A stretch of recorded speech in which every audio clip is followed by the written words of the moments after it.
नमस्कार दोस्तों, मैं पत्रकार सिराज साहिब। लोकसभा चुनाव के नतीजे जिस तरीके से आए हैं और उसको लेकर दिल्ली में सरगर्मियां तेज हुई हैं, उसमें कांग्रेस अध्यक्ष मल्लिकार्जुन खड़गे ने जो बात कही है कि प्रधानमंत्री नरेंद्र मोदी की ये राजनीतिक और नैतिक दोनों तरह की हार है और उनको सरकार बनाने का किसी भी तरह से प्रयास करने के लिए जनता ने जनादेश नहीं दिया है। तो इस पर मैं ये कहना चाहूँगा, इस बात को लेकर कांग्रेस और इंडिया गठबंधन सक्रियता के साथ अपनी भूमिका का निर्वहन क्यों नहीं करती, जबकि चंद्रबाबू नायडू और नीतीश कुमार जालीदार टोपी पहनने में कभी भी गुरेज नहीं करते हैं और ये दोनों नेता मुसलमानों के पक्षधर भी अक्सर दिखाई देते हैं। तो ये दोनों नेता इंडिया गठबंधन में आसानी से आ सकते हैं और इनको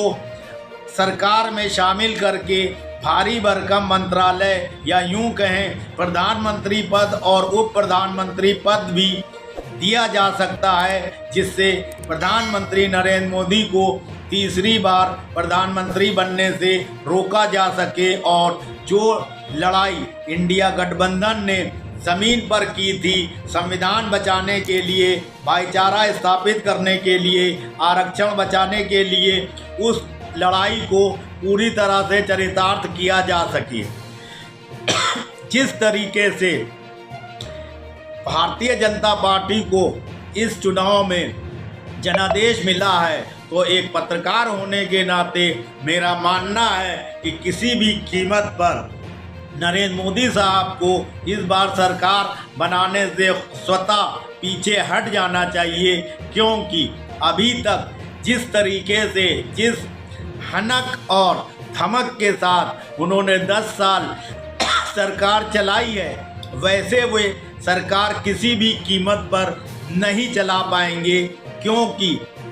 जिन लोगों के सहारे या जिन बैसाखियों के सहारे वे सत्तासीन होने जा रहे हैं, वे कभी भी इनको धोखा दे सकते हैं, चाहे अपने निजी स्वार्थों के चलते या फिर अपनी अति महत्वाकांक्षा को पूरा करने के लिए, या फिर एनडीए की तरफ से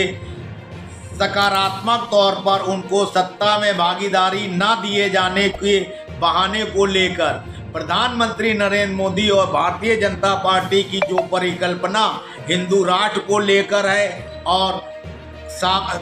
समान नागरिक संहिता को लेकर है, उसको पूरा करने में भारतीय जनता पार्टी चंद्रबाबू नायडू और नीतीश कुमार के रहते हुए किसी भी कीमत पर चरितार्थ नहीं कर पाएंगे। और सीएए का जो कानून संसद में पास किया गया है, उसको भी तत्परता से अमली जामा पहनाने की जुर्रत भारतीय जनता पार्टी के नेतृत्व वाली एनडीए की ये सरकार नहीं पूरा कर पाएगी और ना ही अपने चहेते उद्योगपतियों को अनाप शनाप तरीके से बंदरबाट कर सकेगी, क्योंकि जो भारी भरकम मंत्रालय हैं वे नीतीश कुमार और चंद्रबाबू नायडू के पाले में चले जाएंगे, जिसको लेकर उनको मजबूरन उनका कहना मानना होगा। रही बात लोकसभा अध्यक्ष पद की, तो जिस तरीके से